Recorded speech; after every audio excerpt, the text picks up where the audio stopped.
எல்லாருக்கும் வணக்கம். நம்ம மனசு பார்த்தீங்கன்னா, ஃபியூச்சர் டென்ஸ்ல தான் வாழ்ந்துட்டு இருக்கும். இப்ப இருக்கிற வேலைய விட்டு பெரிய வேலை, இத விட பெரிய சம்பளம், இத விட பெரிய பதவி, இத விட பெரிய கார், வீடு, சொத்து அது இது எவ்வளோ இருந்தாலும் கையில, இத விட அது இருந்துச்சுன்னா, நான் இன்னும் நிம்மதியா, சந்தோஷமா இருப்பேன்னு, சந்தோஷத்த எதிர்காலத்த தேடுறோம். அந்த சந்தோஷம் எதிர்காலத்த கிடைச்சா நிம்மதி இருக்குன்ட்டு நம்ம நிம்மதிய கொண்டு போய் எதிர்காலத்துல வைக்கிறோம்.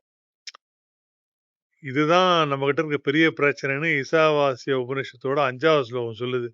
அது என்ன சொல்லுது? எதுக்கு கையில இல்லாத ஒரு விஷயத்த எதிர்காலத்துல நடக்க போற விஷயத்த தேடி ஓடுற நீ, இப்போ இந்த நிமிஷம், இந்த நொடி உன்னால கான்ஷியஸா உன்னோட உ உணர்ந்து உன்னால வாழ முடிஞ்சா நிம்மதி இங்க தானே இருக்கு உனக்கு. இப்ப நிகழ்காலத்து இந்த நொடியில கிடைக்காத நிம்மதி எதிர்காலத்துல கிடைக்கும்னு எப்படி நீ நம்புற? இதுதான் அந்த கேள்வி வைக்குது.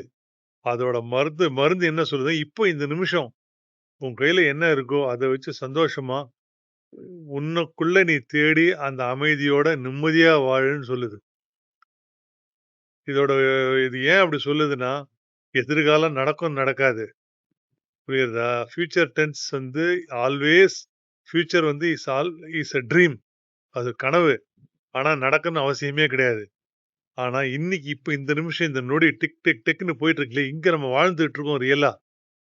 இப்போ இத உணர்ந்து இதுக்குள்ள இன்வால்வ் ஆயி வாழும்போது தானா ஆ நிம்மதி வருது. ஜப்பானீஸ்ல சொல்லுவாங்க, "நீ பாத்திரம் தேய்ச்சா கூட அந்த பாத்திரம் தேய்க்கிற முழு உணர்வோட நீ செய்யும்போது, உனக்கு ஒரு திருப்தி கிடைக்குது, அமைதி கிடைக்குதுன்றது.